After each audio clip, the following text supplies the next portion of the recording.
The Curse of the Samurai Sword. A weapon that brought misfortune to WWII. Soldiers.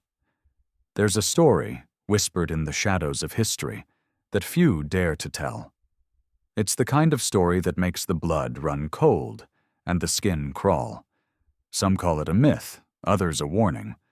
But those who lived through it know it's a truth, one that doesn't just fade with time. Have you ever heard of soldiers encountering creatures they couldn't explain during a war? Sounds like something straight out of a horror novel, doesn't it? But what if I told you this wasn't fiction, but something that happened during the brutality of World War II?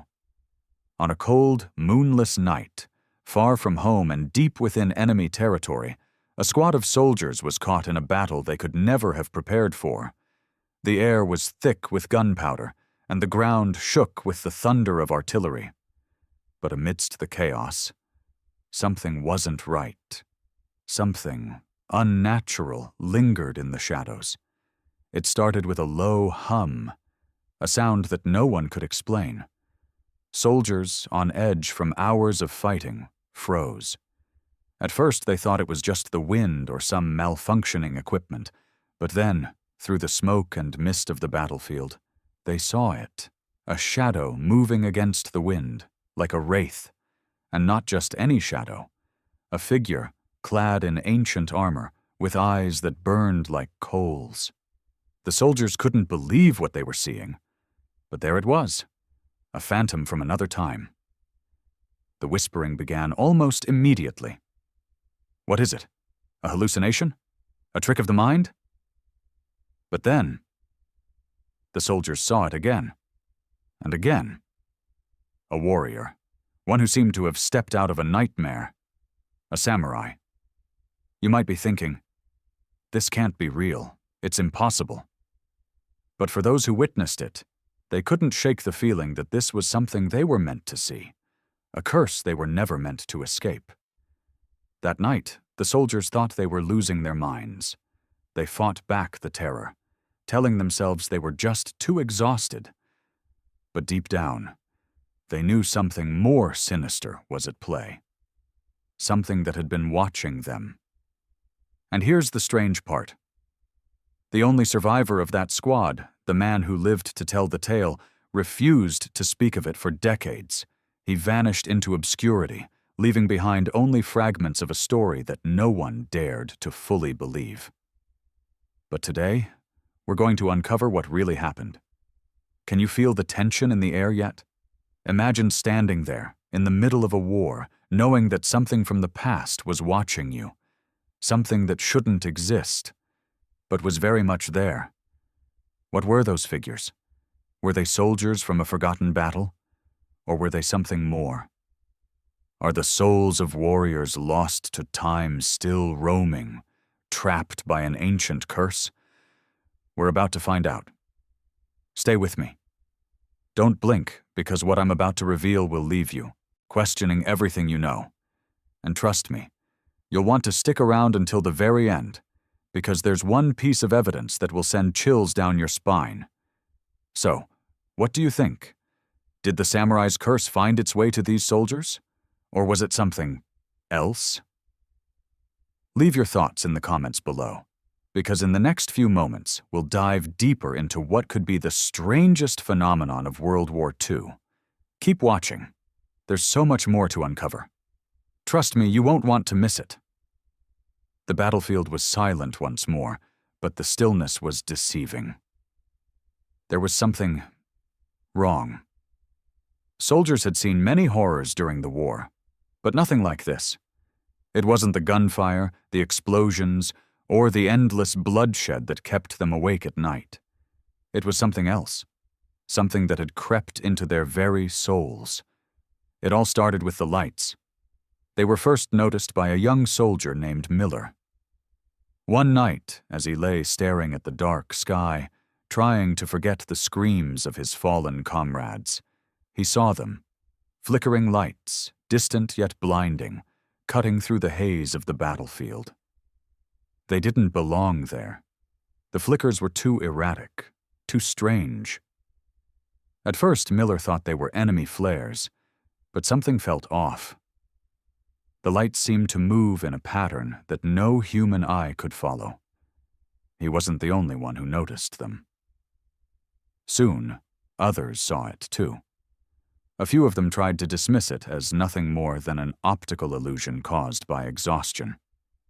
But as the days passed, the lights became more frequent, appearing out of nowhere, darting through the fog like sentient beings. And the worst part? The lights didn't stay in one place for long. They moved in ways that no soldier could anticipate. Then came the sounds. It was subtle at first, a faint, barely audible whisper that seemed to drift on the wind. But the more they listened, the clearer it became. It wasn't the wind at all. It was voices, low, guttural, in an ancient language no one recognized. It didn't take long for rumors to spread among the soldiers.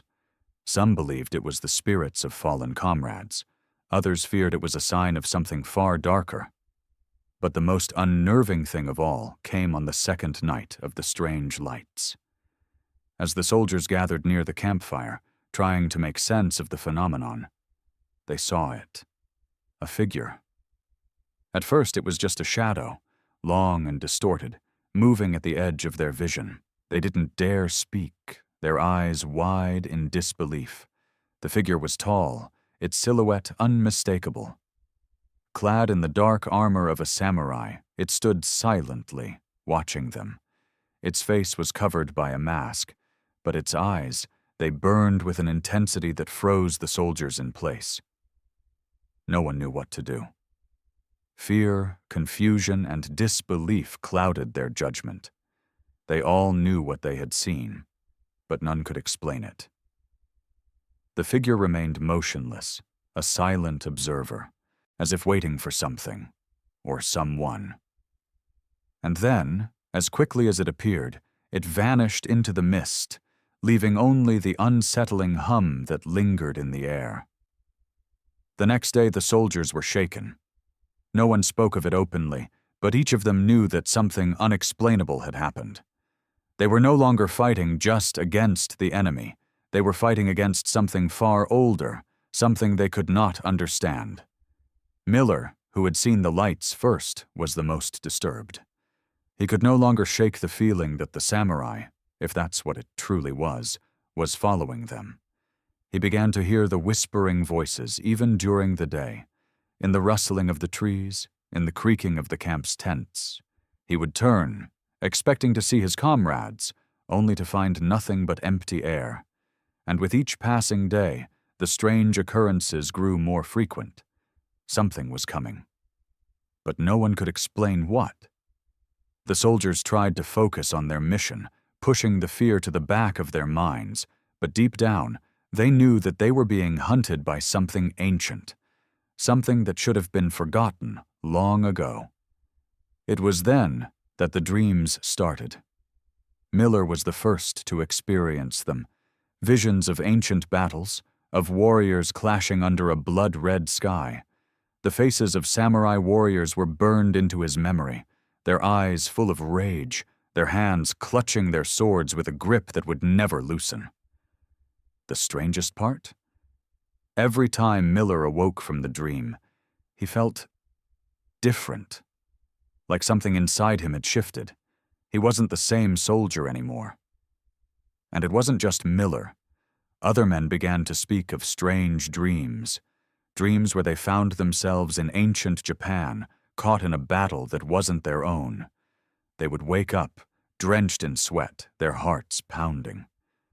And yet, when they spoke of the dreams to each other, they all described the same thing.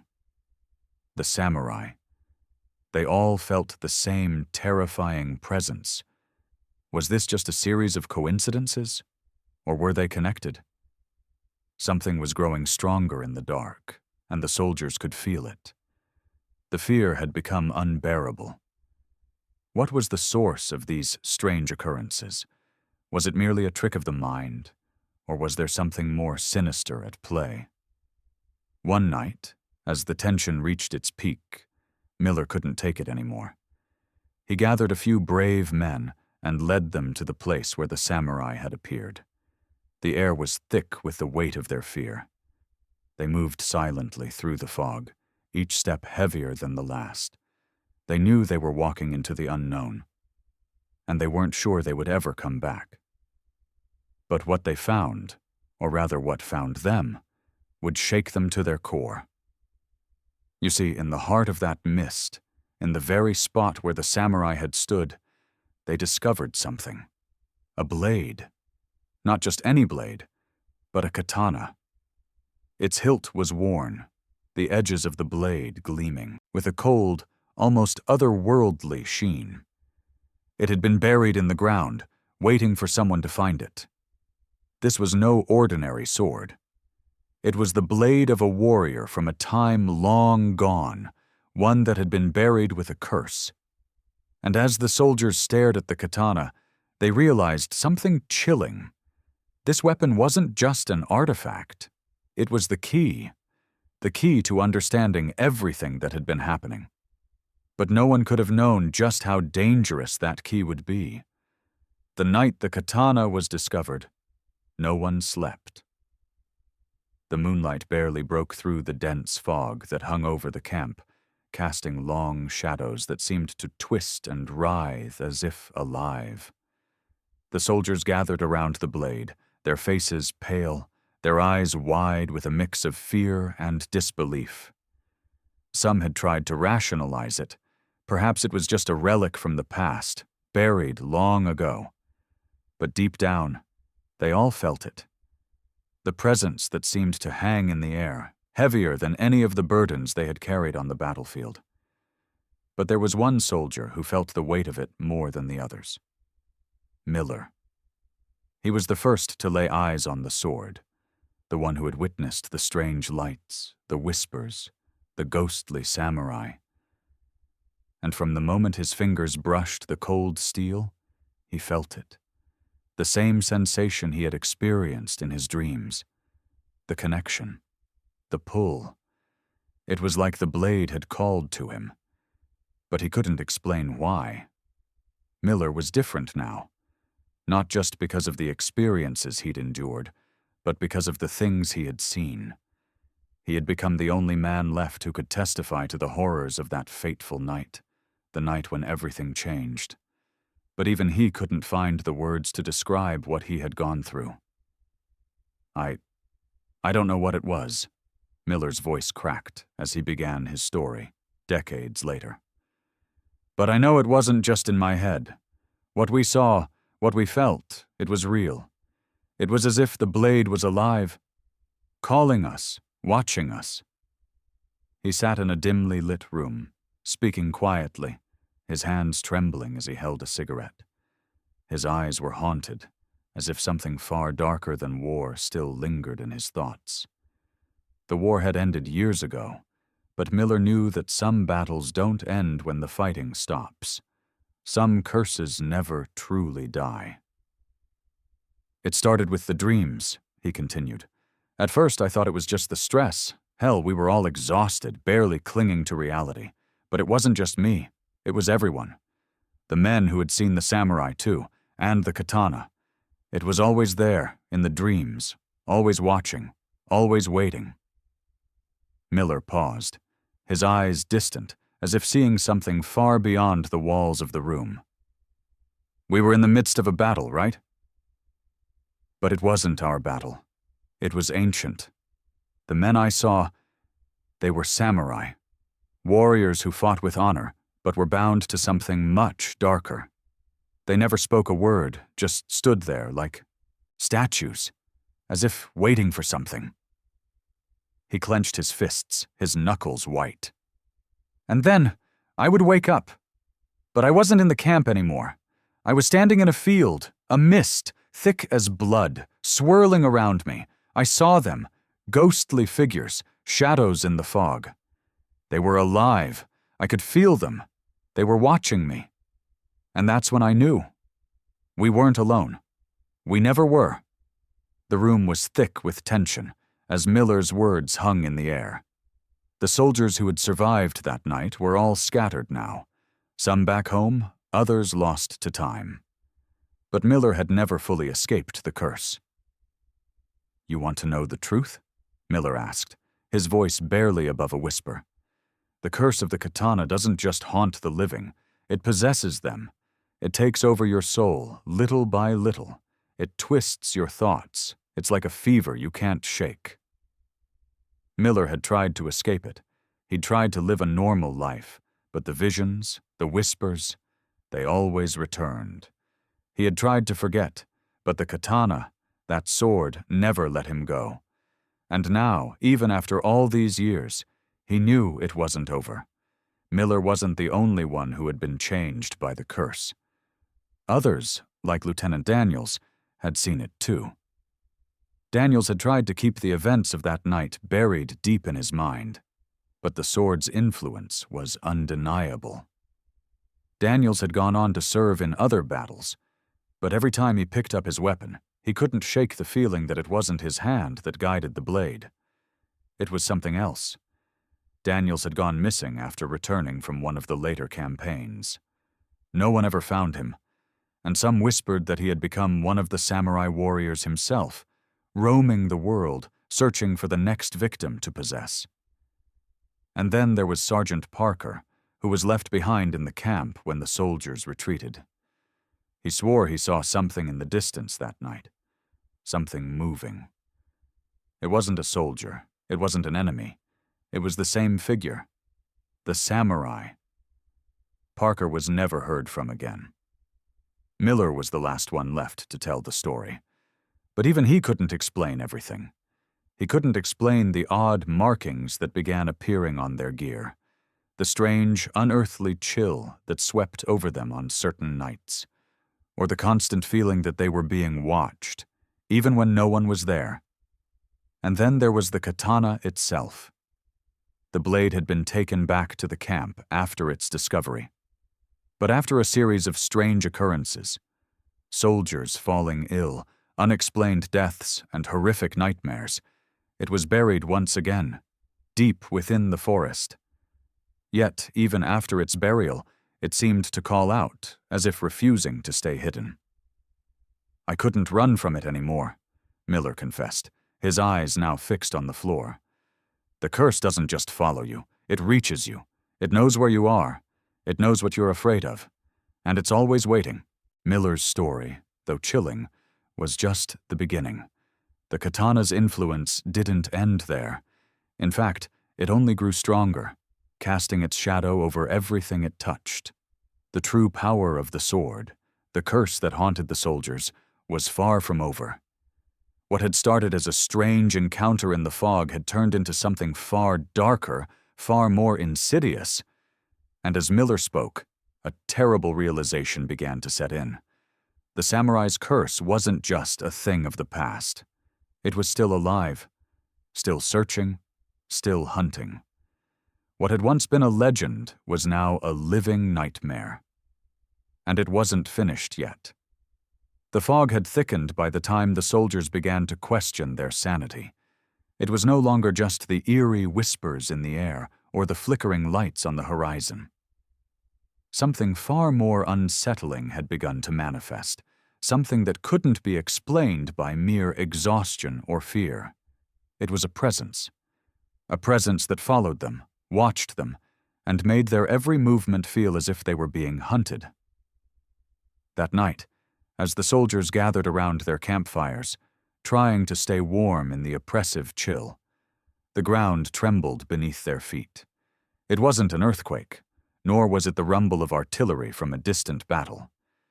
It was a soft, almost imperceptible vibration, like the beating of a drum, a pulse from the very earth itself.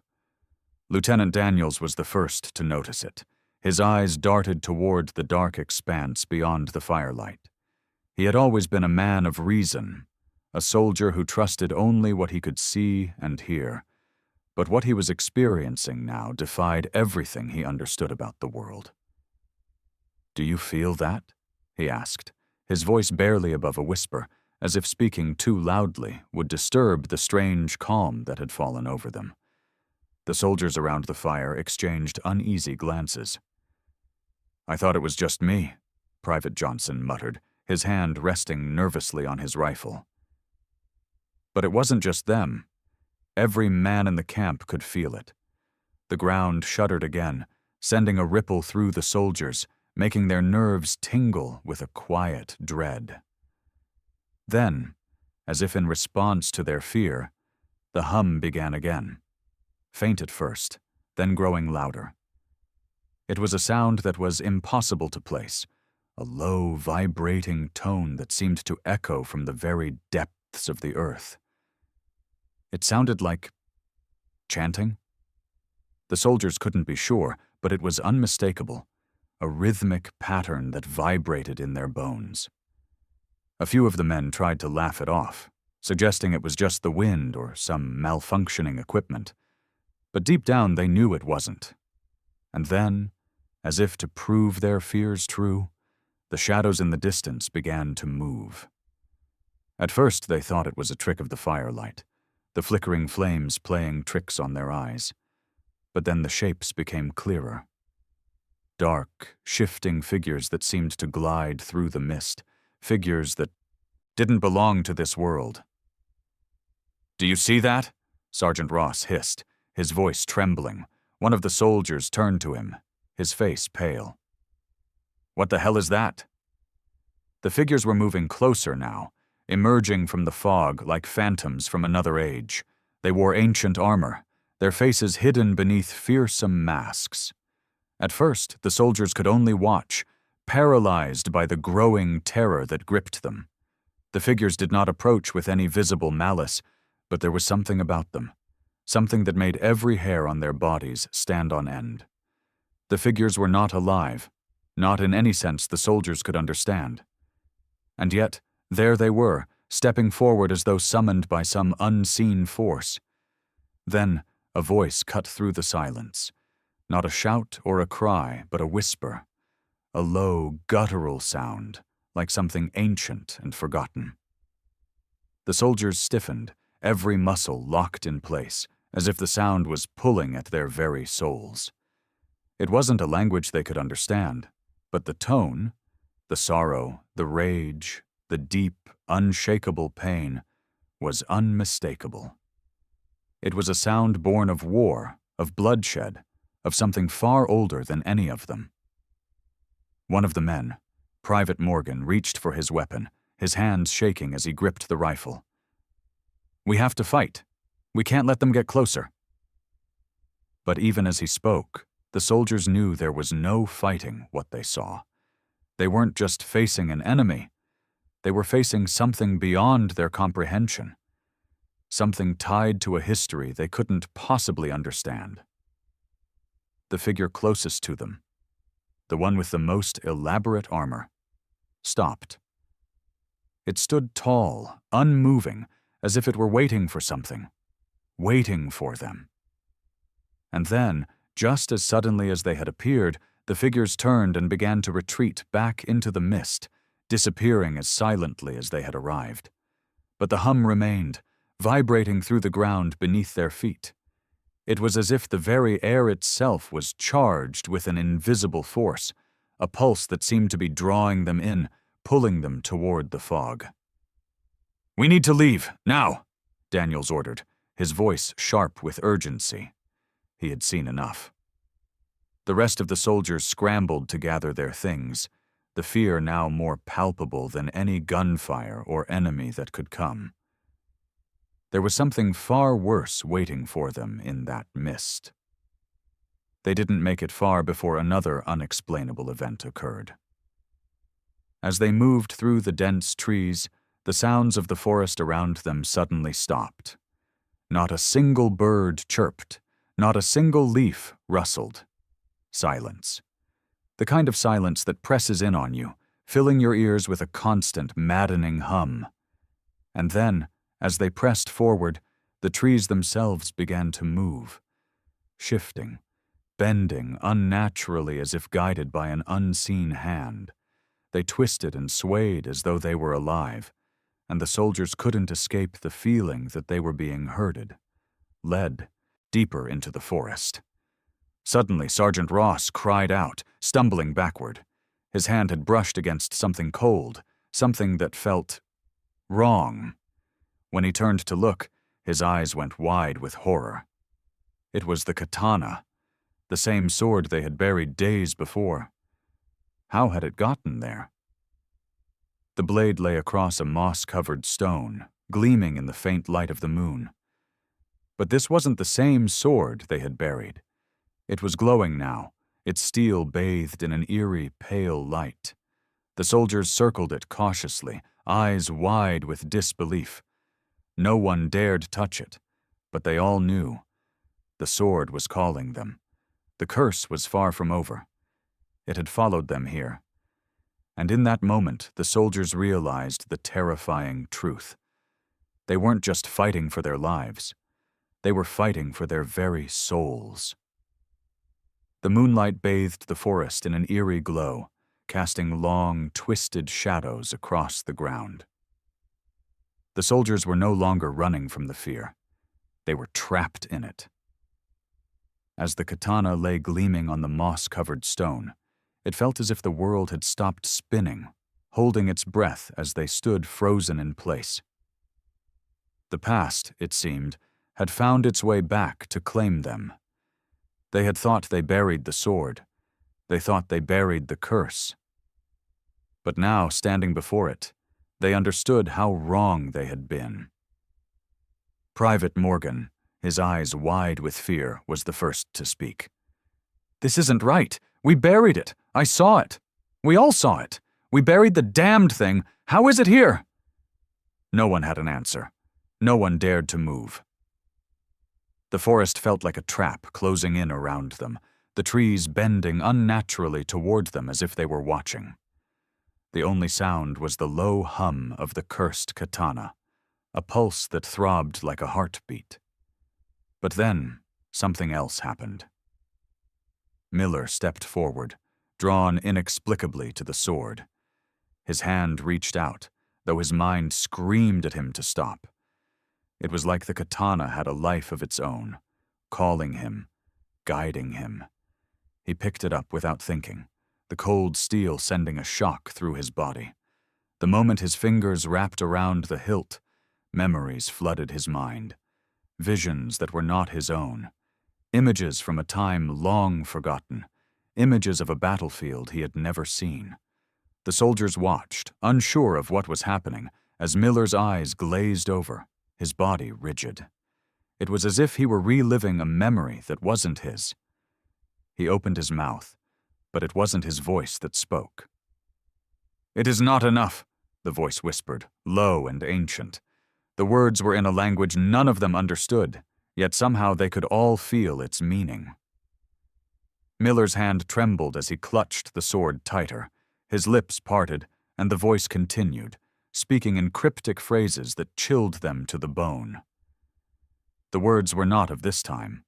They were the words of the samurai, of a warrior bound by honor, but also by something darker, something far more powerful. The soldiers stared in stunned silence. "What is he saying?" Sergeant Ross asked, his voice shaking. The only one who seemed to understand in some strange way was Miller. He lowered the sword, his gaze lost, as if his very soul had been dragged into the depths of an ancient war. His voice was barely audible, his words shaking with fear. "They're coming," he whispered, his eyes wild. "The spirits, they're coming for us. They never left." The words hung heavy in the air, thick with a sense of impending doom. It was clear now. This was no ordinary sword. This was the katana of a forgotten warrior, one whose spirit had been bound to the blade for centuries, a soul cursed to roam the earth. And it was not just the katana that had brought the curse back. It was their actions, their very presence. The past had come to claim them. The soldiers couldn't deny the truth anymore. Everything that had been happening, every strange occurrence, every shadow in the mist was connected to this sword.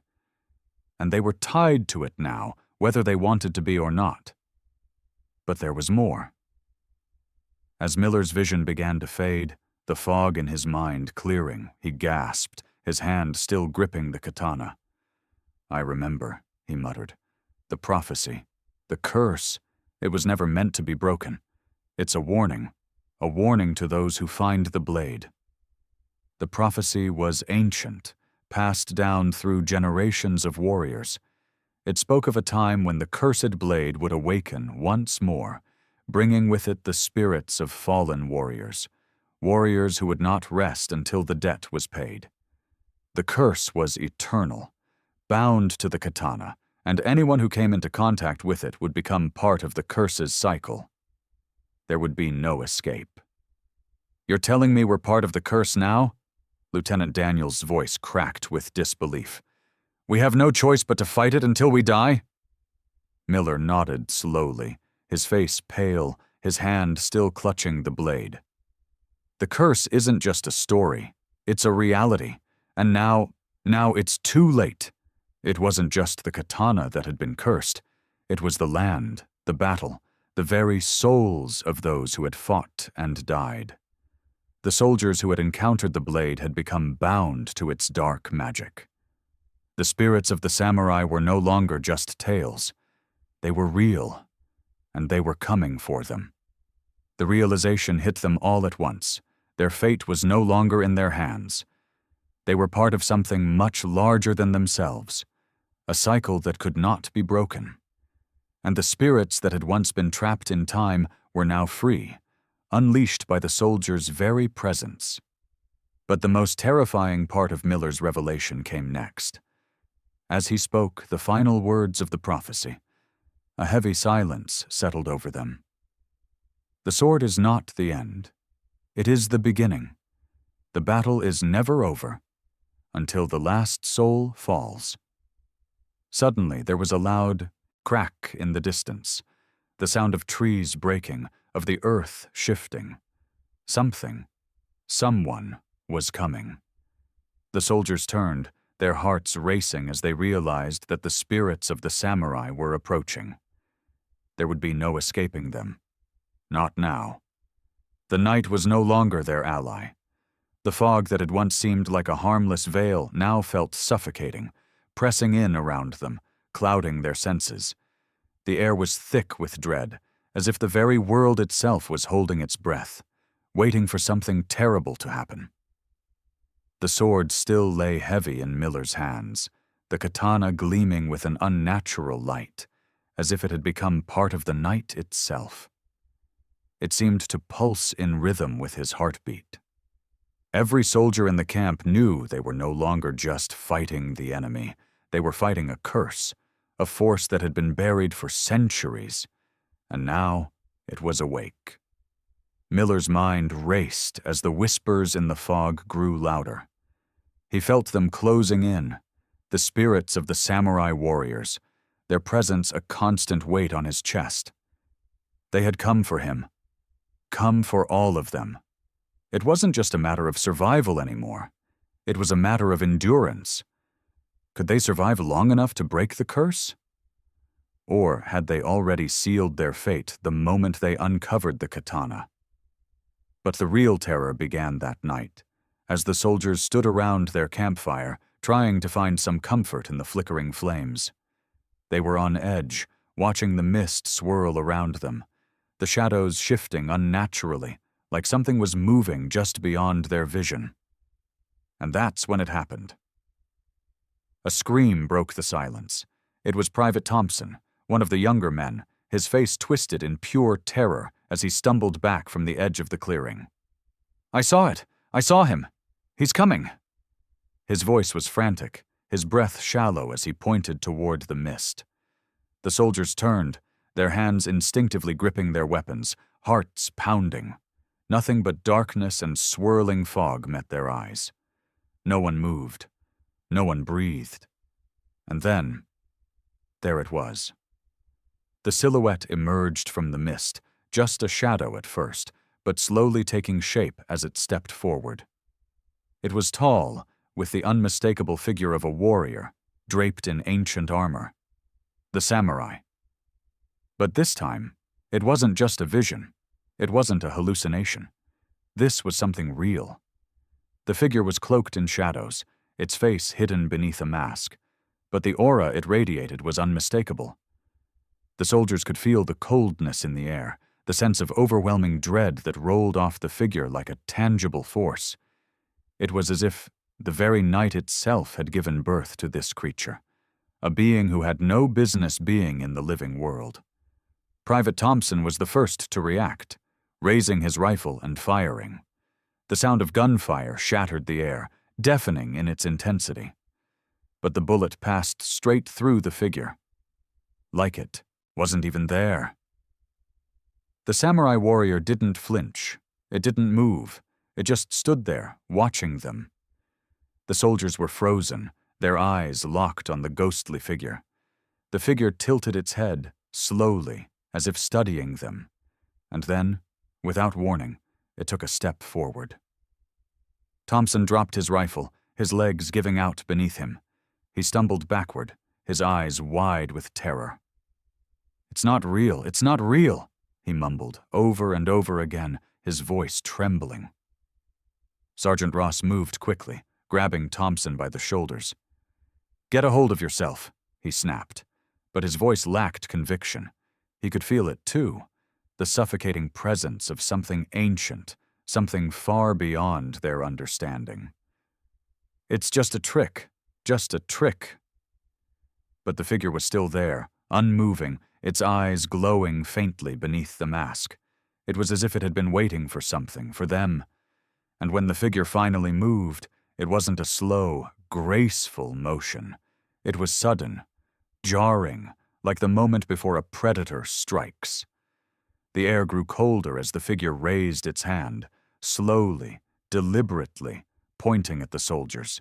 And then, in an instant, it vanished back into the fog, disappearing without a trace, as if it had never been there at all. For a moment, no one spoke. No one dared. The soldiers stood still, their breaths shallow, their hearts racing. They could still feel it, the weight of the presence that had been there, and now, the terrifying question that hung in the air. What was it? "Did you see that?" Lieutenant Daniel's voice broke the silence, but even as he spoke, he knew the answer. It wasn't an illusion. It was real. Miller's hand tightened around the katana, the cursed blade still glowing faintly in the dim light. His mind was racing, but even as the fear coursed through him, he knew something darker was at play. The spirit, the samurai, had come for them, and it wasn't going to stop.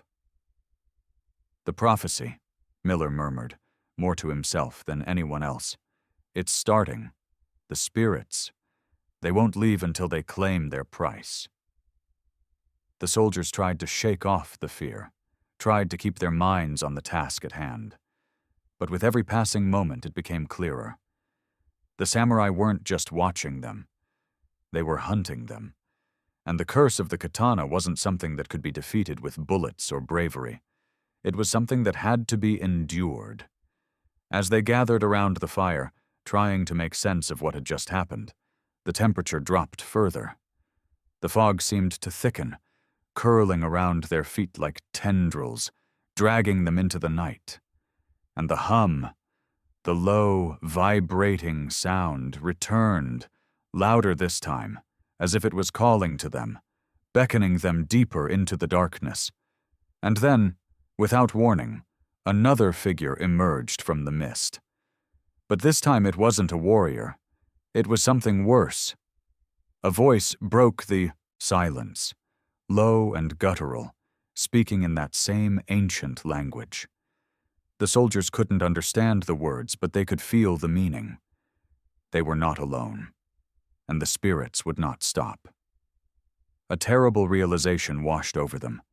The curse was no longer just an ancient tale. It was a living, breathing nightmare. And as the figures closed in on them, the soldiers realized that no matter how hard they fought, they could never escape the past. The spirits of the samurai had come to collect their debt, and no one would be spared. The cold seemed to seep into their bones as the soldiers huddled together, trying to shake the paralyzing fear that had settled over them. The figure that had emerged from the mist was gone, but its presence lingered like a shadow, stretching over everything. The katana, still glowing faintly in Miller's hands, seemed to pulse in rhythm with their racing hearts, as if it were alive, feeding off their fear, their desperation. They had no explanation, no logic to hold on to. Everything they thought they knew had been shattered. But as the hours dragged on, the soldiers began to search for answers. Anything. "We need to figure out what the hell's going on," Lieutenant Daniels muttered, rubbing his temples. "I don't care what it is. It's not normal, and we're not going to survive this if we don't understand it." But how could they understand something that defied explanation? How could they make sense of the unexplainable? Miller's voice broke through the silence, barely above a whisper. "It's not just the sword, it's the land, the battle, everything. This place is cursed. The katana is just the key, but it's tied to something much older, something deeper." The others exchanged uneasy glances. They had all seen it: the ghostly samurai, the unnatural fog, the cold that seemed to hang in the air like a vice. But none of them wanted to admit it. None of them wanted to accept that they were caught in something that was beyond their control. "We need to keep moving," Sergeant Ross said, his voice tight. "We can't just sit here and wait for it to come for us. We need to find a way to end this, whatever this is." But how could they fight an enemy they didn't understand? An enemy that wasn't flesh and blood, but something far older, far more dangerous. The soldiers' weapons felt useless now. The samurai, if that's what they were, had already shown they could pass through bullets like smoke. And they weren't just attacking the soldiers. They were hunting them, as if each move they made brought them closer to their doom. "We can't fight ghosts," Private Johnson said, his voice shaky. "We're not equipped for this. What are we supposed to do?" Miller shook his head slowly. "It's not just ghosts. It's a curse. The spirits of these warriors, they're bound to the katana, and the curse won't be satisfied until it claims its due." The soldiers exchanged nervous glances, trying to hold on to some shred of sanity.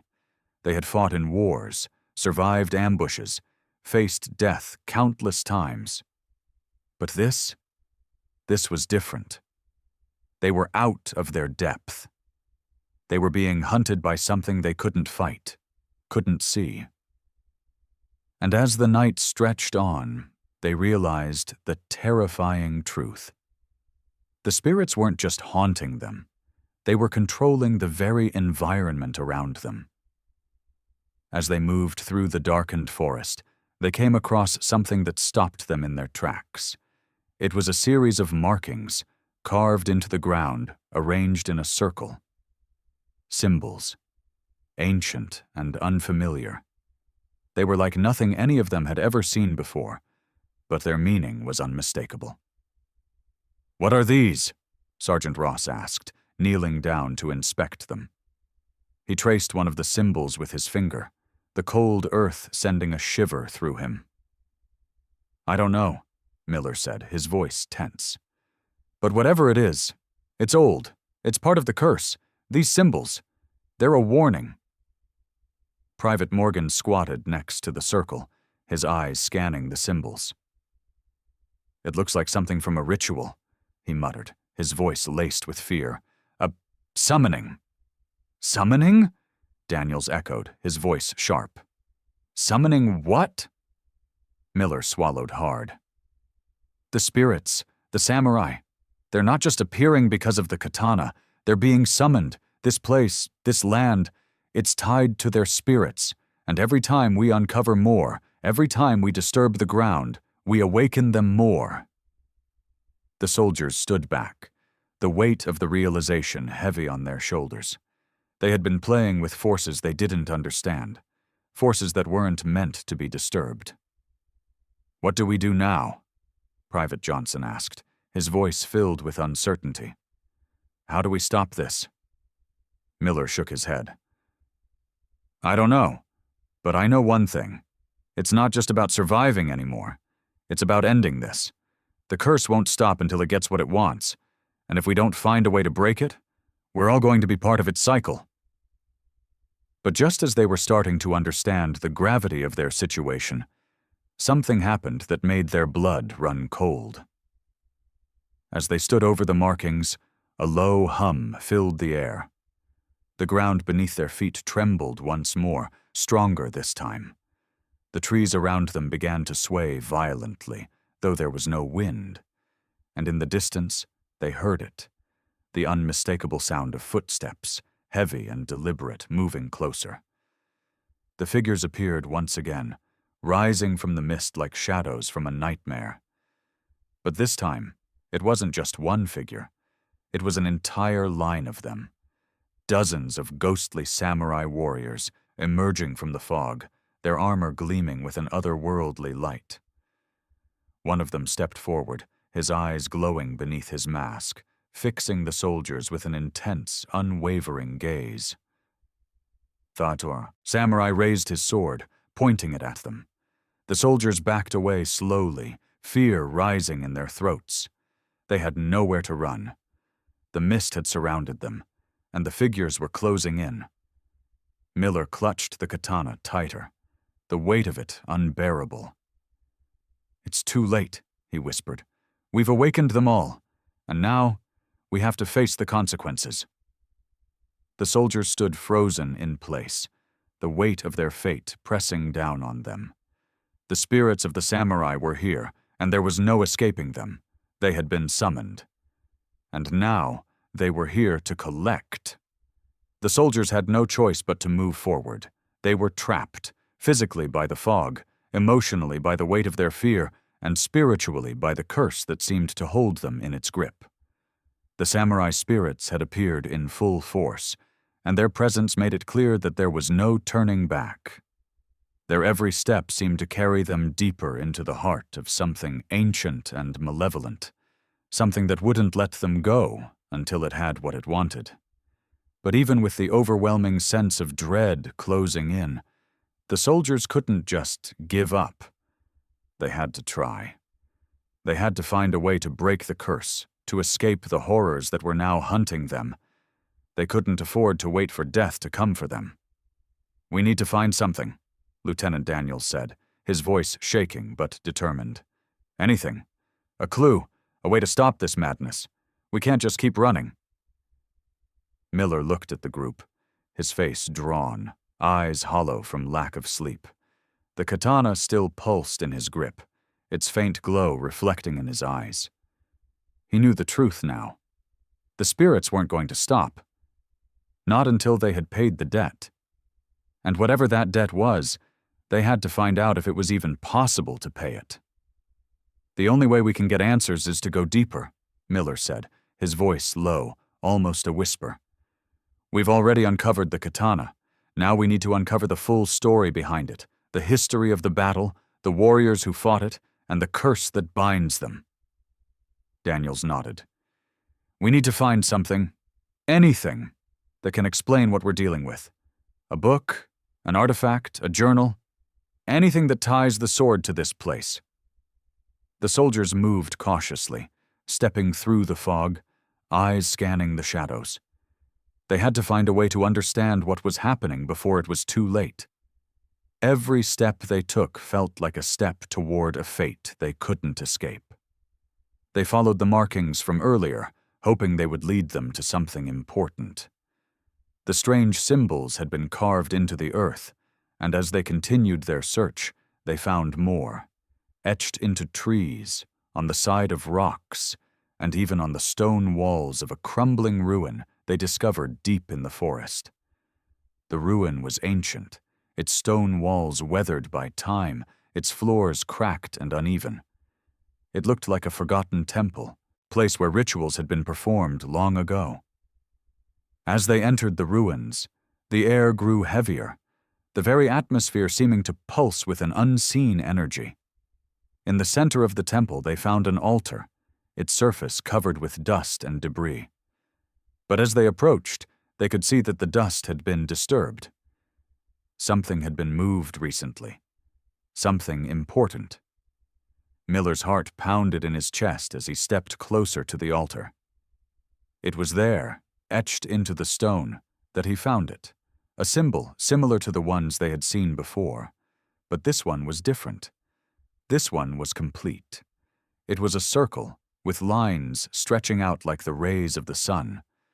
But in the center of the symbol was a strange mark, a pair of crossed swords, surrounded by swirling patterns. He traced the symbol with his finger, a chill running down his spine. It was like nothing he had ever seen. And then he realized something. It was a map. A map to something. "I think this is it," Miller said, his voice tight with excitement. "This is where it all began. This symbol. It's a map to the source of the curse." The soldiers gathered around, peering over his shoulder. "What does it mean?" Sergeant Ross asked, his voice filled with uncertainty. "It means we've been looking in the wrong place," Miller replied, his gaze fixed on the map. "We need to follow these symbols. They lead us to something deeper in the forest." The group knew they had no choice. The ruins were a clue, a piece of the puzzle that had been waiting for them to uncover it. But with each new revelation, they realized they were stepping into something far darker than they had anticipated. And the spirits were waiting for them, watching from the shadows. The map led them deeper into the forest, to a location they hadn't noticed before. It was an ancient shrine, hidden beneath layers of moss and overgrowth, as if nature itself had tried to hide it from the world.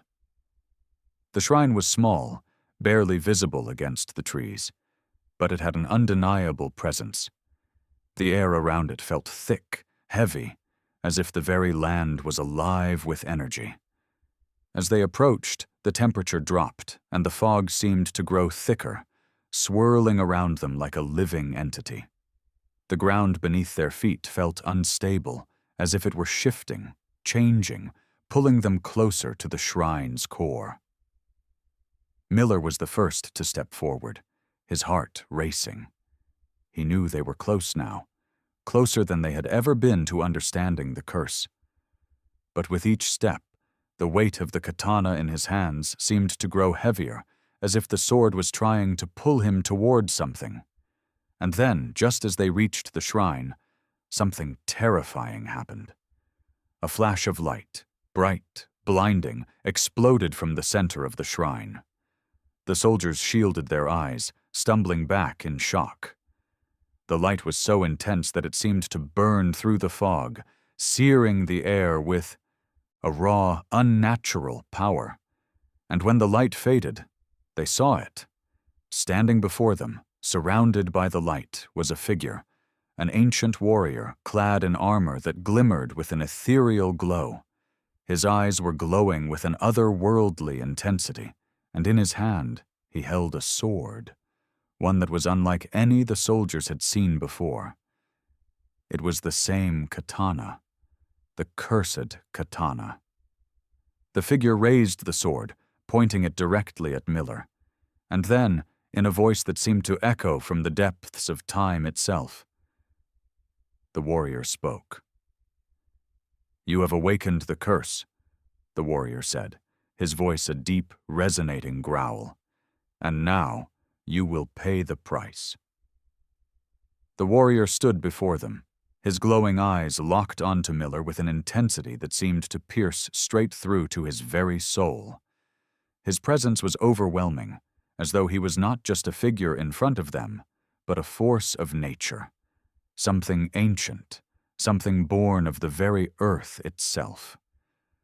The fog thickened around them, swirling in response to his power, as if the world itself was bending to his will. The soldiers froze, their weapons useless in the face of such an impossible sight. The katana Miller held felt heavier now, its pulse more insistent, like a heartbeat that didn't belong to him. The warrior's gaze never wavered.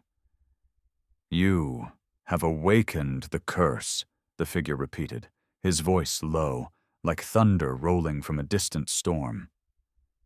"And now the debt must be paid."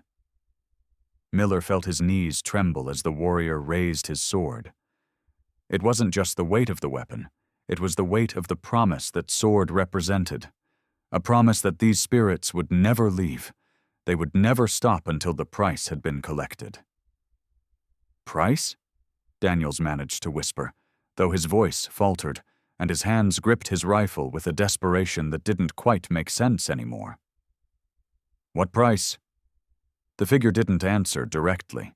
Instead, the air around them seemed to pulse, vibrating with an otherworldly energy. The temperature dropped sharply. The fog thickened, swirling like a living thing around their feet. Every breath they took burned their lungs with cold, the chill seeping into their very bones. Suddenly, the ground beneath them seemed to tremble. The sound was subtle at first, barely noticeable, a soft rumble like distant thunder. But then it grew louder, more intense. The earth cracked open in front of them, and from the jagged fissures dark shadows began to emerge. At first they thought it was just their minds playing tricks, that the terror had finally driven them mad. But then they saw it, the figures, one by one, emerging from the darkness. They were more samurai, more warriors, emerging from the cracks in the earth like shadows from a nightmare. They moved with a speed and grace that defied human limits, their armor glinting with an eerie, supernatural glow. They didn't walk. They glided, their feet barely, touching the ground, as if they were part of the fog itself. The soldiers backed away, their eyes wide with horror. The katana in Miller's hands felt hotter now, pulsing with energy, as if it were responding to the growing presence of the spirits. But no matter how hard they tried to retreat, they couldn't escape the feeling that they were being slowly surrounded, that the warriors were closing in on them like a pack of hungry wolves. "Run!" Lieutenant Daniels shouted, his voice breaking the trance that had overtaken them. "Get back to the shrine now!" But it was already too late. The samurai warriors moved with terrifying speed. One of them reached out, his hand a blur, and with a single fluid motion, he knocked the rifle from Sergeant Ross's hands. Ross stumbled backward, falling into the cold, cracked earth. His eyes were wide, filled with shock, but he didn't have time to scream. As the samurai warrior raised his sword, ready to strike, the very air around them seemed to crackle with energy. The sword wasn't just a weapon, it was alive, feeding off the terror in the soldiers' hearts. The spirit was a force of rage, of war, and it wasn't going to stop until its thirst was quenched. But just as the sword came down in a flash of deadly light, something strange happened. The katana in Miller's hands flared, a pulse of light erupted from the blade, blinding in its intensity. It was as if the sword itself had chosen a side, as if it had grown tired of being used as a tool of destruction. The samurai warrior's sword collided with Miller's, and the shockwave that followed sent them both crashing to the ground, the force of the impact shaking the earth beneath their feet. For a moment there was silence. And then, slowly, the samurai warrior stood up, his face twisted in an expression that was both angry and resigned. The warriors behind him froze in place, as if waiting for something to happen. Miller held his breath, his hands trembling as he fought to regain control of the katana. The sword felt strangely alive in his grip, pulling him toward the warrior, the samurai, like a magnet. Miller could hear the whispers again, louder now, like a chorus of voices that filled the air with promises of vengeance and sorrow. But the samurai warrior did not advance. He simply stood, staring at Miller, as if waiting for him to understand. And then, the spirit spoke again. This time his voice was softer, almost mournful. "You cannot escape," he said, his voice carrying the weight of centuries. "You have disturbed the balance. The blood must flow. The debt must be paid." Miller felt a cold sweat break out across his skin. The realization hit him like a physical blow. It wasn't just the soldiers who had awakened the curse. It was the katana itself. The blade had been forged for one purpose: to collect the souls of the fallen warriors, to bring them to this place where they could be summoned. Again, whenever the bloodline of the cursed warrior crossed its path. They weren't just trapped by spirits, they were trapped by history, a history that had been repeating itself for centuries. Each generation, each war, had fed the curse, and now it was their turn to pay. "You are part of the cycle now," the samurai warrior whispered. "The sword chooses. The bloodline is the curse."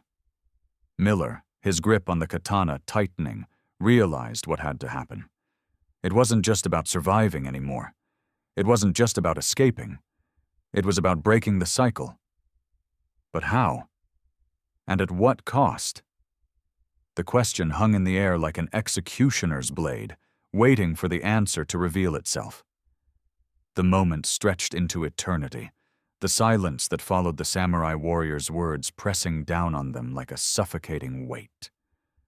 Miller stood frozen, the katana still gripped tightly in his hands, its pulse a steady beat in his chest. His breath came in ragged gasps, the cold air biting at his skin as the realization of what they were facing slowly settled over him. He looked around at the men, his comrades, who were still reeling from the horror they had just witnessed. Sergeant Ross was on the ground, his hand pressed to his chest where he had fallen, his eyes wide with disbelief. Private Johnson stood motionless, his rifle dangling uselessly at his side. Daniels was scanning the warriors, his face drawn with a mix of fear and determination.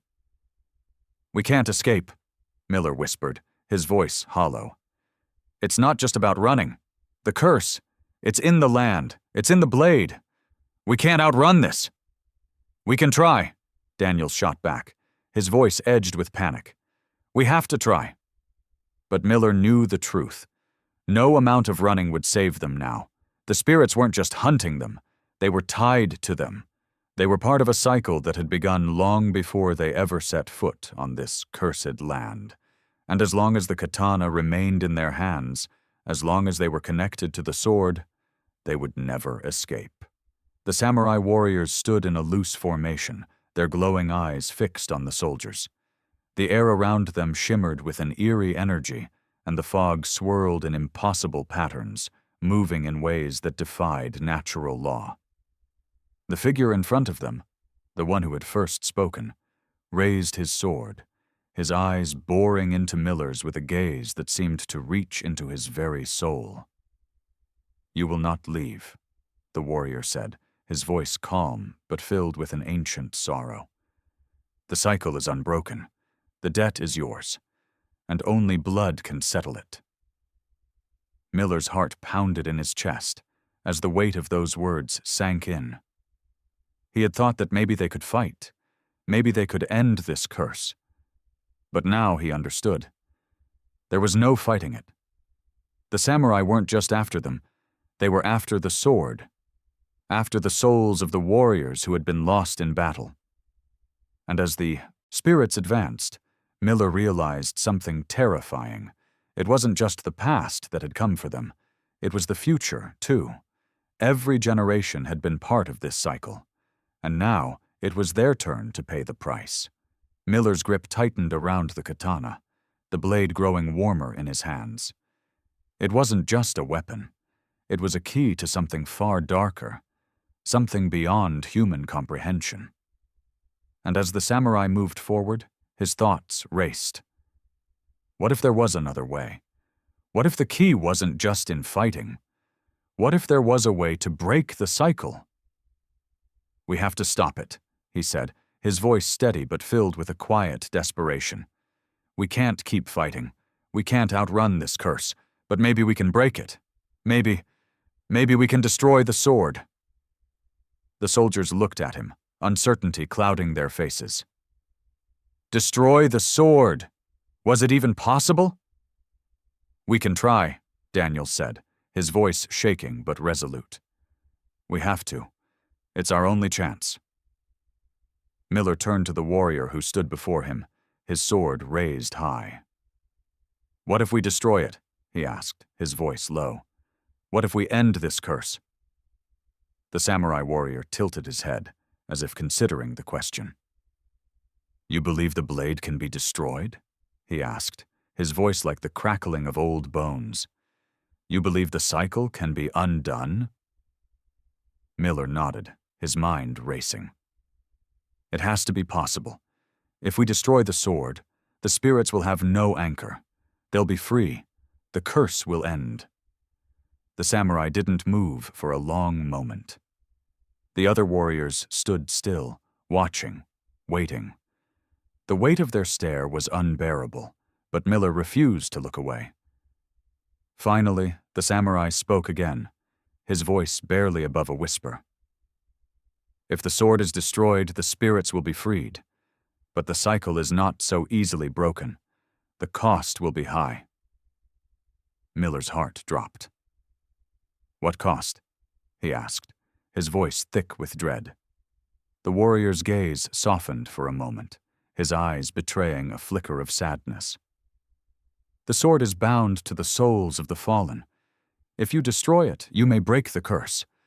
But it will not come without consequence. The debt must be paid in blood. The life of one who carries the sword must be the price." Miller's breath caught in his throat. He felt the weight of the katana grow heavier in his hands, as if it were pressing down on him with the weight of the universe. He understood now. To end the curse, to free the spirits, someone had to die. And that someone would have to be him. "You want me to die?" Miller asked, his voice barely a whisper. "You want me to give my life?" The warrior nodded slowly. "It is the price of breaking the cycle. The sword must be returned to the earth, and the one who carries it must pay the price." Miller's hands shook, the katana now seeming to pulse in his grip. His mind raced, the weight of the decision pressing on him like a physical force. He could feel the spirits watching, waiting for him to make a choice. And in that moment he realized that he had no choice. To end the curse, to free his comrades from the terror that had haunted them, he would have to pay the price. He would have to sacrifice himself. But how? How could he ask them to watch him die? To give up everything for the promise of freedom? "Is there any other way?" he asked, his voice trembling. The samurai warrior shook his head. "The curse is ancient. There is no other way."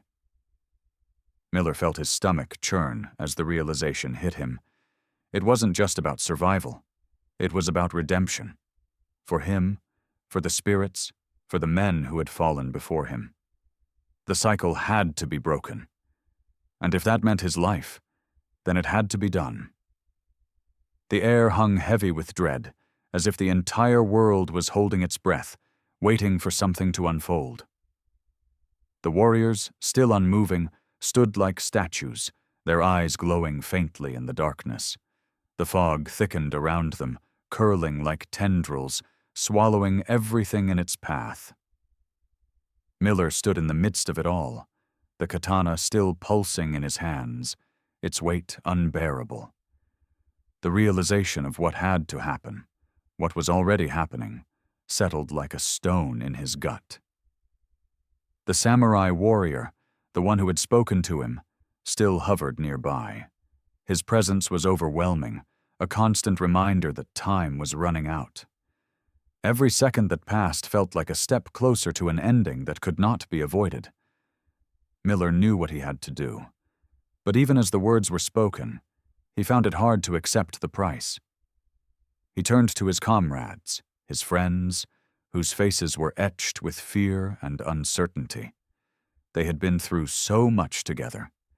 They had fought side by side, survived battles, and stared death in the face. But this was something else. This was beyond anything they could have imagined. Miller could see the doubt in their eyes. They didn't want to believe it. They couldn't accept that the only way out was through his sacrifice. But he knew now. There was no other choice. The katana had bound them all to this fate. "Don't do it," Lieutenant Daniels said, his voice hoarse. "There has to be another way. We can't let you throw your life away." Miller met his gaze, the weight of his decision pressing down on him. "I don't want to," he said quietly. "But this curse, it's not just about us. It's about everything that came before us. Every soul that's been trapped here, tied to this blade. The cycle has to end. It has to end." The words hung in the air, their meaning sinking in like a cold wave. There was no other way. To end the curse, the sword had to be returned to the earth, and the blood debt had to be paid. The samurai warrior stepped closer, his movements slow, deliberate. "You have made your choice," he said, his voice calm, almost sad. "But you must understand, this is not the end of the curse. This is the beginning." Miller's heart pounded in his chest. "What do you mean?" he asked, his voice trembling. "I thought if I died, the curse would break. If I pay the price—" The warrior shook his head, his gaze sorrowful. "The curse cannot be broken by one sacrifice alone. It is a cycle that must be maintained. The sword must be destroyed, but it will not end the curse. It will only shift it. The price of the bloodline must always be paid." Miller's stomach twisted. "What are you saying?" he demanded, his voice rising. "You mean that there's no way out?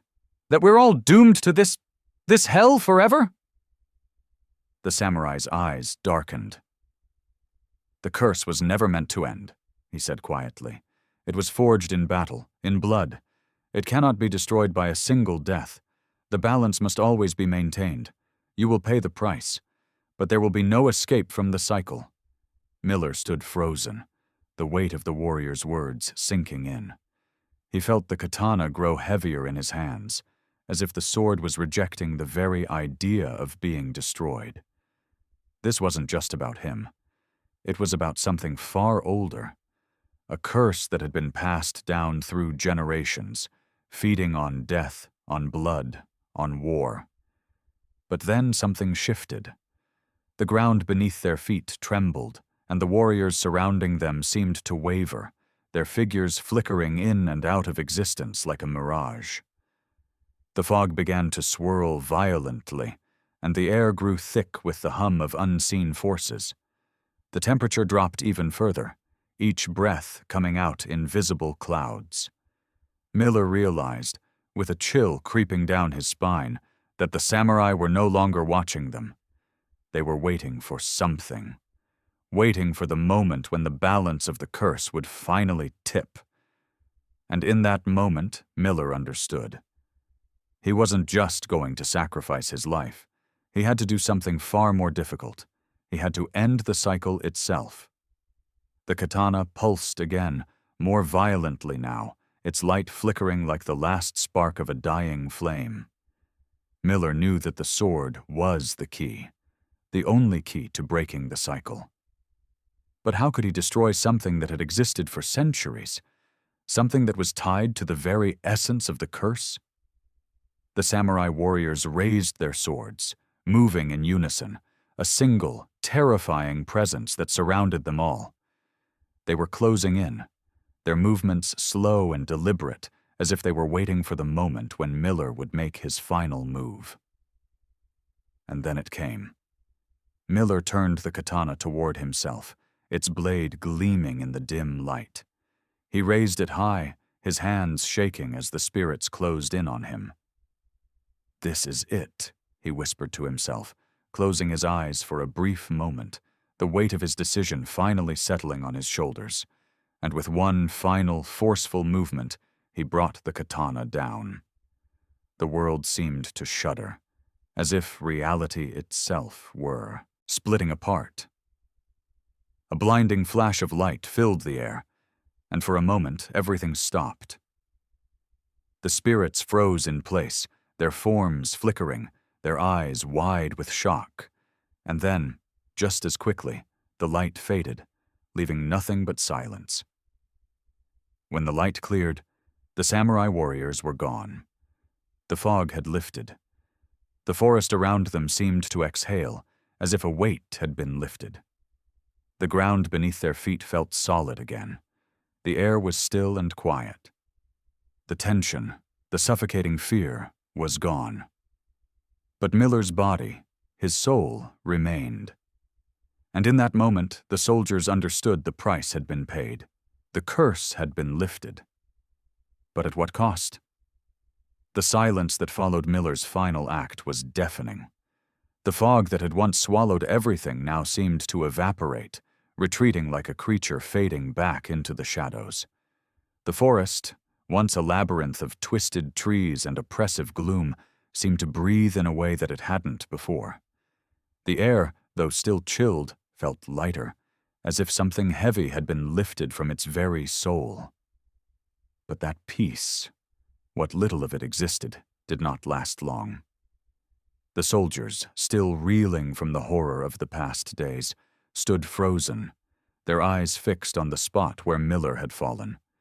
His body lay motionless on the ground, the katana now lying beside him, its blade still gleaming with a faint, ethereal light. The light that had once pulsed in sync with the curse had now dimmed, but its presence was still unnerving, almost as though the blade itself was mourning the sacrifice it had demanded.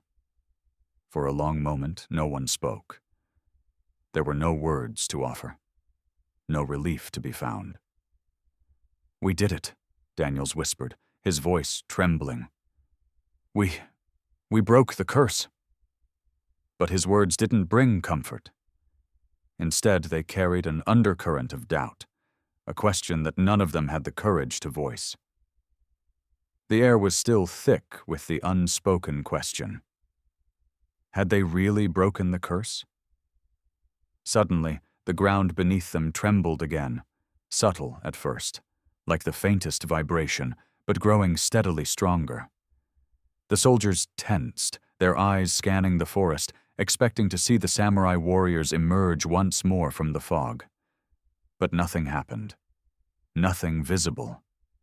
Yet the tremors continued, pulsing beneath their feet, like the heartbeat of the earth itself.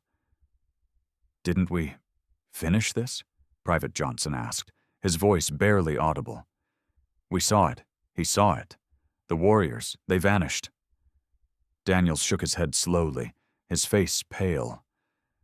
"I don't know. I thought it was over, too."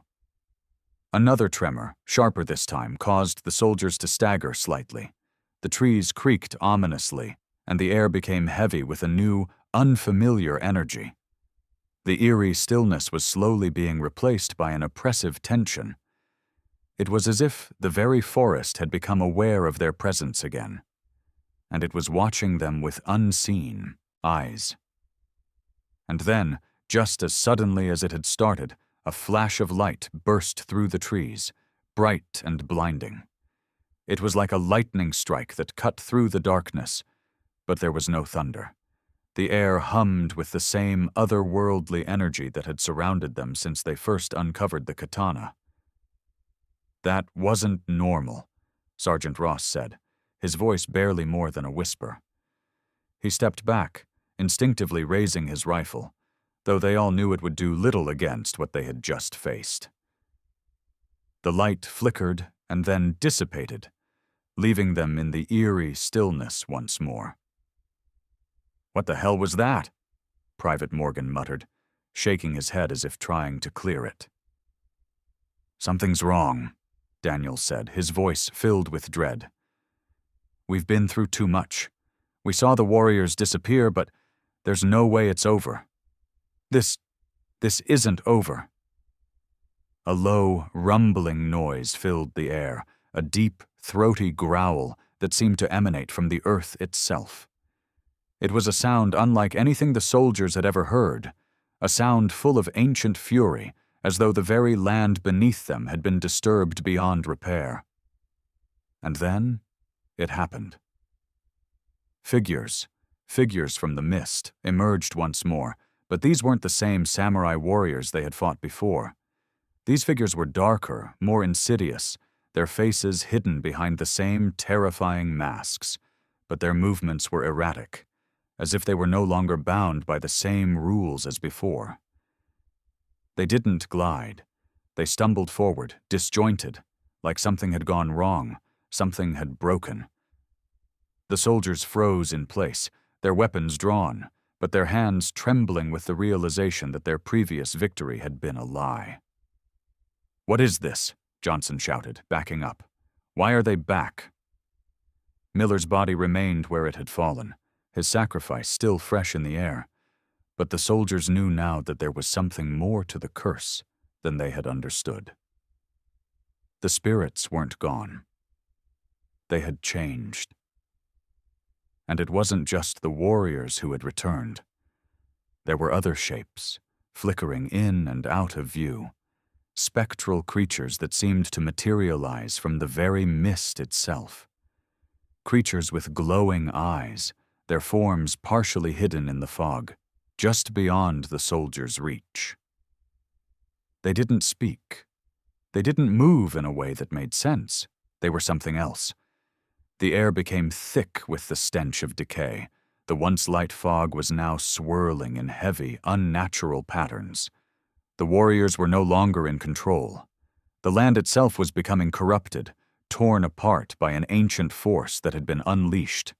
And just as the first of the samurai warriors took another step toward them, their glowing eyes flickering like dying embers, Miller's voice seemed to echo in the stillness. "The curse is not broken," his voice whispered, low and distant, as if carried on the wind. The soldiers turned, their faces stricken with confusion. What does that mean?" Daniels muttered, fear lacing his voice. And then, as the creatures began to move in on them, something horrifying became clear. They had not destroyed the curse, they had only fed it. The bloodline had always been part of the cycle, and Miller's sacrifice, while necessary, had only served to tip the balance. The spirits were free, but they were angry. And worse, the curse had begun to evolve. It was no longer tied to a blade. It was tied to them. The air was thick with dread, a stifling pressure that pressed down on the soldiers' chests. The ground beneath their feet trembled again, a low, growling rumble that came from deep within the earth itself. The warriors, those eerie, corrupted samurai, stumbled forward, their movements jerky and unnatural. Their glowing eyes flickered like dying embers, but their presence was overwhelming, their rage palpable. It was clear now, the curse hadn't been broken. It had only evolved, mutated into something darker. These weren't the warriors they had seen before. These figures, now twisted and unhinged, moved in a way that made the soldiers question whether they were still dealing with human spirits, or something far worse, something beyond their understanding. They were like shadows, flickering and shifting, no longer bound by the code of honor they once followed. As the soldiers scrambled to find a way out, they realized there was nowhere to run. The fog had closed in on them, encircling them like a living, suffocating beast. Every breath felt thick, charged with static, as if the very air was alive with energy. They could hear whispers now, voices from every direction, chanting in a language that was ancient and twisted, their words a mix of sorrow, rage, and hunger. This wasn't supposed to happen," Daniels muttered, his voice ragged. "Miller, But Miller was gone, and his sacrifice hadn't set them free. It had been a desperate attempt to break the cycle, but the curse, in its infinite hunger, had only found another way to feed. Private Morgan stood trembling, his eyes wide with fear as the first of the corrupted samurai warriors drew closer. He raised his rifle, but before he could fire, the warrior moved with unnatural speed, reaching out and knocking the weapon from his hands. Morgan screamed in terror, but the samurai's grip on his throat was like iron, lifting him off the ground with a strength that defied logic. "Fight it!" Sergeant Ross shouted, his voice frantic. But the soldiers were too stunned, too paralyzed by the sight of their fallen comrades being dragged toward the spirits. They could hear it, the whispers growing louder, more insistent, filling their minds with images of bloodshed, of warriors trapped in an endless cycle of violence. The curse was not merely a punishment, it was a cycle that fed on death, on souls, on the blood spilled in battle. And now, the soldiers themselves were part of it. There was no escaping it. Then, as if the land itself had begun to howl in fury, the forest erupted in chaos. The trees shook, their branches creaking and twisting in unnatural patterns, as if they were reaching for the soldiers. The ground split open, revealing jagged, blackened rocks, their surfaces slick with an unknown substance. The once peaceful forest had transformed into a battlefield, alive, chaotic, and filled with spirits bent on revenge. "This is our fault," Miller's voice whispered again, his tone softer now, but just as chilling. "You should have never disturbed the sword. You should have never disturbed the curse." The soldiers were trapped, the fog swirling around them like a whirlpool, dragging them deeper into the heart of the nightmare. There was no escape. There was only the relentless pull of the spirits and the cursed land beneath them, pulling them into its maw. Then, something unexpected happened. One of the corrupted samurai warriors, the one who had first spoken to Miller, stepped forward, his form shimmering as though he were barely a solid entity. He raised his hand, and the whispers fell silent. All at once, the spirits froze, their movements still. The samurai warrior turned towards the soldiers, his glowing eyes intense, his face obscured behind his mask. "You think you can stop it?" the warrior said, his voice booming in the eerie silence. "You are part of the curse now. You always have been." "What do you mean?" Daniels demanded, his voice shaking. "We've seen the truth. We destroyed the katana." "You did not destroy it," the samurai interrupted, his voice heavy with ancient sorrow. "You only fed it. The sword was never the true curse. The bloodline is the curse." The soldiers exchanged confused glances. Bloodline? The curse had always seemed tied to the sword, but now it was clear there was something deeper, something they didn't understand. The samurai warrior lowered his sword slightly, his gaze falling upon Miller's body. "He was the key to the cycle. His sacrifice was supposed to break the curse, but it cannot end. Not when the bloodline itself is the anchor. The blood of the warrior who forged the blade must always be paid. That is the price." Daniel stepped forward, his voice trembling with disbelief. "You mean, this isn't over? There's no way out?" "No," the samurai said, his tone firm, though tinged with regret.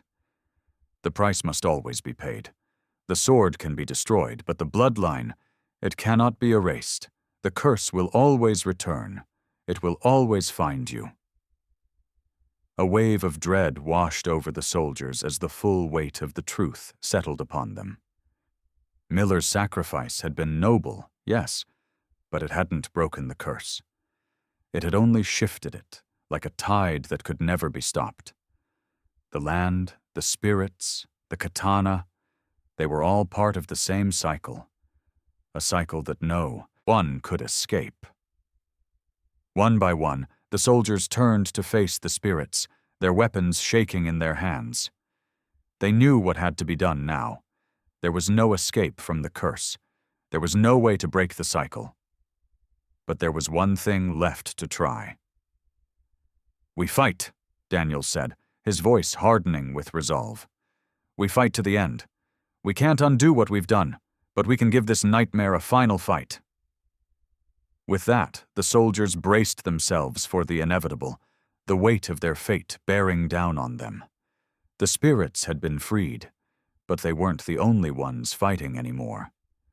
The soldiers, though broken, were ready to confront the nightmare that had haunted them. But the question still hung in the air. Could they really end it? Or were they just another part of the curse, destined to repeat its cycle forever? The air grew thick with anticipation, every soldier's breath coming out in sharp, ragged gasps as the corrupted samurai warriors closed in around them. The forest had become a battlefield, the very earth beneath their feet shaking with unnatural energy. The fog, once a veil of mystery, now hung heavy, a suffocating presence that seemed to pulse with malevolent life. The whispers, too, had returned, filling the air with an overwhelming sense of dread, as if the land itself was speaking to them, urging them to surrender. But the soldiers refused. They couldn't. Not after everything they had already endured. Not after Miller's sacrifice. "We fight," Daniels repeated, his voice louder now, filled with an ironclad resolve. "For him, for everyone we've lost, we fight until there's nothing left." The soldiers nodded, their faces grim but determined. They could feel the spirits closing in, their presence growing stronger with each passing moment. But they had come this far. They had faced worse. The curse might have evolved, but so had they. They weren't going to run, not anymore. The first of the corrupted samurai lunged forward, its movements erratic but fast. Too fast. Sergeant Ross fired his rifle, the shot ringing out in the stillness. But the bullet passed right through the spirit, as if it were nothing more than smoke. The samurai didn't even flinch. It raised its sword, its glowing eyes locking onto Ross, and with a single swift motion it knocked him to the ground. "No!" Private Johnson screamed, rushing forward to help, but another spirit appeared behind him, its sword raised high. But before it could strike, Miller's katana pulsed in the air like a living thing, its light flashing brightly in the darkness. The soldier closest to the blade staggered back, as if something had struck them, not with physical force, but with the raw energy that emanated from the sword itself. The katana glowed brighter, and the spirits seemed to hesitate. "What the hell is happening?" Johnson gasped, stumbling backward, his eyes wide with shock. The samurai, warrior who had spoken earlier, the one who had been the leader of the spirits, stepped forward, his ghostly presence towering over the soldiers. His voice echoed through the stillness, calm but filled with unyielding authority. "You cannot escape what you have awakened," he said. "The sword may pulse, it may call to you, but it will never set you free. The curse feeds on blood, on death, and it will always find its way back to those who are tied to it." Daniels stood tall, despite the overwhelming fear coursing through his veins. "We may not escape," he said, his voice defiant, "but we'll make sure you don't win. This ends here." The samurai warrior's expression was unreadable, his glowing eyes flashing with an emotion the soldiers couldn't comprehend. For a moment, it seemed as though the warrior was watching them, considering their words. The flickering light of the katana seemed to reflect something in his eyes, a glimmer of something that was no longer anger, but perhaps pity. "You think you can end this cycle? You think you can stop the spirits?" The warrior's voice softened, a trace of sorrow in it. "The cycle is not for you to end. You are as much a part of it as we are. It was written long ago." The soldiers' grip tightened on their weapons, the harsh realization sinking in. The cycle, the curse. They couldn't escape it. They had been marked. But there was something more. The spirits weren't here to destroy them. They were here to claim them, to bind them to the same endless cycle of bloodshed and war. Miller's katana pulsed again, a bright light exploding from it, blinding and fierce. For a fleeting moment, the soldiers thought they saw a figure standing within the light, Miller. His form, faint but present, seemed to step forward, his gaze fixed on them. His presence, although not entirely physical, filled them with strength. And then, the light died down. and the soldiers felt a shift, an understanding, however fleeting, that they were no longer fighting alone. The spirits may have controlled the land, but the will of the soldiers had finally awakened the true power of the katana, a force not of destruction, but of resistance. The sword that had once cursed them now responded to them. It was a weapon of the cycle, yes, but it was also their weapon now. The true test would be to break the chains that bound them, not with blood, but with their defiance. As the samurai advanced, ready to strike, the soldiers braced themselves. Their rifles were useless. Their knives felt insignificant. But the katana in Miller's hands had transformed, glowing with an energy that felt almost like hope. It pulsed with a fierce, raw power, and in that moment the soldiers understood that the curse had been only one part of the equation. The other part, the one that mattered now, was their will. Their willingness to defy the spirits and fight for something beyond the cycle. Miller's katana surged with light once more. The spirits faltered, unsure, and for the first time, the soldiers saw fear, not in themselves, but in the figures that had once seemed invincible. The samurai warriors, once confident and resolute in their eternal hunger, were now trembling, wary, like predators sensing a shift in the prey. In that brief moment, the soldiers knew that they could change the course of this battle. They had already made their sacrifice, but it wasn't just Miller's life that had been given. It was the soul of every soldier who had chosen to fight. "We fight," Daniel shouted, rallying the group. "Now, fight with everything you've got." The warriors hesitated for a single moment, caught between the curse that had once defined them and the resistance that was now rising. And then, as one, the soldiers advanced, the light from Miller's katana cutting through the fog, blinding the spirits with a purity of will they could no longer withstand. The battle was upon them. The spirits of the samurai, once trapped in the endless cycle of vengeance, seemed to hesitate, their once unquestioning rage flickering as the soldiers pressed forward. The katana in Miller's hands pulsed with raw energy, a beacon of defiance in the midst of darkness. The warriors, who had been nothing but shadows in the fog moments before, now struggled against the force of will that the soldiers had summoned. The fog that had once suffocated the forest now seemed to part, as if the land itself was retreating. The samurai warriors stumbled, unsure, their swords raised, but their motions slow, confused, as if their very purpose had been thrown off course. The soldiers, fueled by the will to survive, pressed forward, their rifles useless but their resolve unbreakable. Daniels, leading the charge, raised his voice, steady despite the terror still clawing at his chest. "We may not be able to end this completely," he said, his words cutting through the confusion, "but we will fight, we will resist." The samurai warrior, who had once led them, his form flickering like a fading star, seemed to tremble. His eyes, glowing with the intensity of centuries of rage, flickered with something else, something unfamiliar. For the first time since the soldiers had encountered him, the warrior seemed to see them, not as intruders, not as victims to be claimed, but as something far more dangerous: resistance. "You cannot defeat what is eternal," the samurai's voice rang out, but it was softer now, as if he were questioning his own words. "The curse was forged in blood. It will always be a part of you, a part of the earth, a part of the land."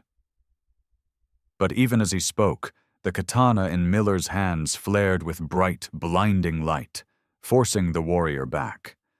The spirits around them hesitated, unsure of what was happening, as if caught between two realities: the world they had been summoned into, and the world they had once left behind. And then something miraculous occurred. The earth beneath their feet trembled again, but this time it wasn't a rumble of rage. It was a shift that ran deep, that cut through time and space. The fog began to dissipate, the trees losing their twisted, ominous appearance. It felt as if something ancient had been woken, but not with anger, not with bloodshed, but with an understanding. The warriors faltered, their swords lowering, their forms slowly beginning to fade, flickering as if the energy sustaining them was evaporating.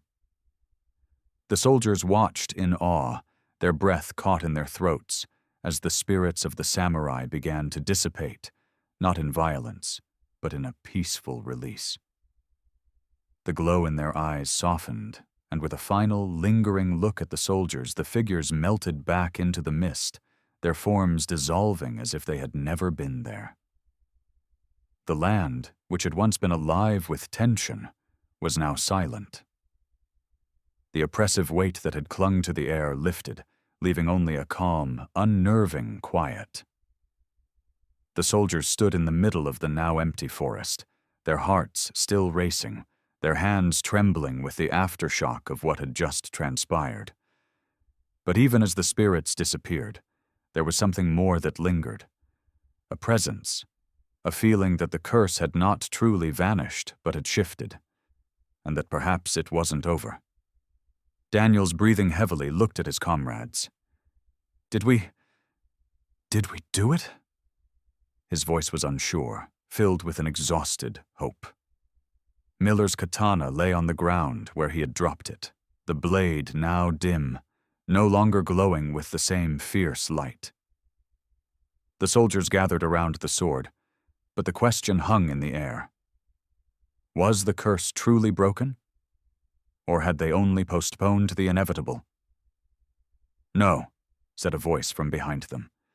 They turned to see the figure of Miller, his form barely a whisper in the wind, standing just outside the circle of their light. He was there, but not really there. His figure flickered like a ghost, caught between worlds, his eyes full of sorrow. The cycle is never truly broken, Miller's voice echoed softly in the air. You've freed the spirits, but the bloodline, it remains, and it will always be tied to the land, to the sword. The soldiers froze, their hearts sinking at the weight of his words. The curse, it never ends. It simply waits. It waits for those who are marked by it, and for those who awaken it. Miller's voice faltered for a moment, as if struggling to speak the truth. But you can choose. You can choose to fight, or you can choose to accept what has been done. Just remember that the price is always the same. The curse will never fully go away. With that, his figure flickered once more, fading into the air, leaving only the weight of his words behind. The soldiers stood in silence. The forest had returned to its eerie stillness, but there was a new understanding. Between them, they had fought. They had resisted. They had faced a force far beyond their comprehension and survived. And though the spirits of the samurai were gone, the curse remained. A part of the land, a part of the bloodline. As they looked down at the katana, they realized that its power was not something they could control, not something they could ever truly escape. But what mattered now was that they had endured. And in the end, perhaps that was the greatest victory of all. Thank you for joining us on this thrilling journey. We hope you enjoyed the mystery of the samurai sword and its curse. The story may have ended, but the question remains: will the curse ever truly be broken? If you want more spine-tingling tales, like this video, subscribe, and share it with your friends. Drop a comment below to let us know your thoughts on the curse, and don't forget to hit the bell so you never miss an adventure. Thanks for watching, and stay curious. More stories are on the way.